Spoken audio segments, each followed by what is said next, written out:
Right, so nothing quite says being in charge like Benjamin Netanyahu telling you, and by you I mean the United States in this instance, to go and do one as they appear to be begging and pleading with the madman, with a nation that for 3 generations has been completely shielded from critique, from not going into a city where over 1 million people are crammed together and, well, doing something none of us really want to contemplate when it comes to Rafah. But it's still likely to go ahead and do it anyway, because still there's no will to actually do something constructive to stop them. Yesterday, the United States tried to con other countries into believing they were asking for a ceasefire at the UN Security Council, and still, it was all around Hamas having to release hostages first, something Russia and China vetoed for the transparently pathetic non-ceasefire call that it was, and Guyana abstained, having given the US short shrift for it too. But evidently Netanyahu thinks he has nothing to fear from telling the likes of Biden and Blinken he'll go into Rafah without them if needs be. It's one city. It's not a big city. It wouldn't need that much in the way of ordinance to cause massive death and destruction as densely populated as it is right now. So perhaps we're at the point where Israel doesn't think it needs the US anymore. Or is Netanyahu that desperate to hold on to power he will literally do or say anything to appease his coalition partners on the far right?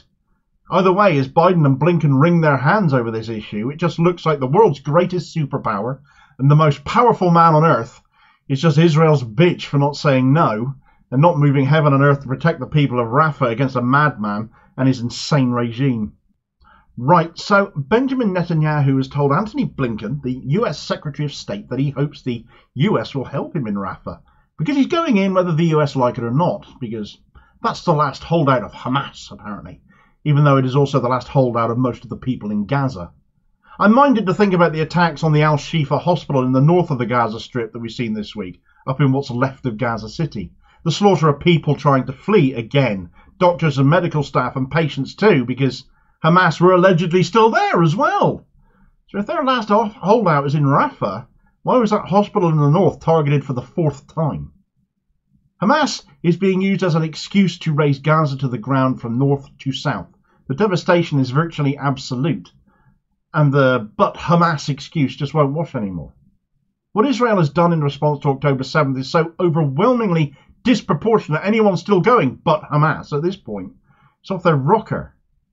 But given that the US supplies some 68% of all the arms Israel is using, imagine if Biden and Blinken actually found their collective spines and cut them off. Would that cause Israel some problems? Certainly I would imagine if the US did that, other nations who are also supplying arms likely would too. Here in the UK, I dare say Sunak and co would jump immediately to that same tune. And potentially you would see Australia, France, maybe even Germany follow suit. Such is the power of the leader of the free world, leading. Unfortunately, the leader of the free world has never done anything to indicate that this has ever crossed his mind. If the US wants to stop Israel going into Rafah and the potential slaughter of up to 1 million people or more, just to get Hamas, as they keep saying, the eternally overused and well worn out excuse they've been using for the last 5 months now, then they need to do something about it and do it now, because although Netanyahu's forces have been camped out around Rafah waiting for the nod for some time, several weeks, it very much is likely to come at some point. Besides, if you listen to the settlers, this isn't about Hamas anyway. It's about real estate. We love the Gaza Strip. We can't just take a whole strip of land and say Israelis can't live there. That doesn't make sense. This is our sovereign state. Would you live there? Of course. By the beach? Oh, for sure. Yes, my husband's also talking about building. He has a yeshiva, a Talmudic institute here, so building a branch in Gaza. We have lists already about 500 families that are willing, on the drop of a hat, to just move into, we have north, central, and south Gaza, and people are going to start building towns. We have names of the towns, we have where we're building them. It's already being planned, and we have people signed up. You can't leave it without Jews in the Gaza Strip. It's too big a piece of land. It's too important for us to let it become Hamas town, as we call it, full of terrorists. An utterly deranged take from someone apparently originally from New York. The accent certainly lends itself to that thinking, but it's all about the land, and the people who already live there are not wanted, and if they can't force them out into Egypt after 32,000 innocent deaths already in the name of getting Hamas, I'm not reassured Netanyahu won't wipe out Rafah as they have done everywhere else, no matter what the scale of loss of life might then be. He could also blow a hole in the border wall, that border fence between Gaza and Egypt, and just let the people flee with no right to return into Egypt, which if the alternative is death, I dare say they would do. Though that, I suppose, depends on whether Netanyahu considers their lives important enough to warrant weathering a potential diplomatic incident with the Egyptians. The death toll already is far too high, but it's going to go higher if nothing continues to be done. And Biden privately has said that the toll has been too high. Well, no shit, Sherlock. And you could have stopped it well before now if you took this spoilt brat of an Israeli government and disciplined them by taking their toys away from them. Instead, they're talking about aid deliveries still. That's the message the US has come out with. Well, we've seen aid deliveries from the US already. They managed to kill people with them. In a show of Biden's already inherent weakness to act against Israel, because instead of demanding the aid gets through the crossings, instead of demanding more of the 7 crossings into Gaza be opened, instead of putting forces on the ground to ensure settler protesters and the like can't stop the aid truck's passage. He can find troops for this pier he's building on the Gaza coast, can't he? Being built, incidentally, with the rubble of destroyed houses and infrastructure, non-legitimate, non-military targets as they were. Who believes every single square inch of Gaza razed to the ground has been some sort of Hamas outpost? One minute they live in tunnels, the next they're on every single rooftop, bar none, so every building apparently has to be levelled. Put the damn troops on the crossings to help the aid get through the crossings. But no, Biden's so weak he couldn't even ask for this. He decided to drop aid in by air, aid drops which managed to kill more people.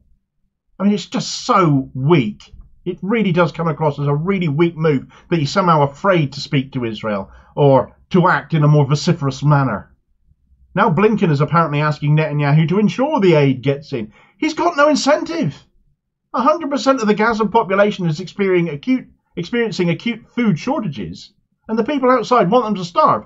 Where is the Israeli forces moving these people on? Nowhere to be seen. They are Netanyahu's voters, after all. Why would he upset them? There's no pressure being brought to bear on him to do so. Just the US begging and pleading, it seems, whilst continuing to supply weaponry to them. I'm just so fed up with this weakness.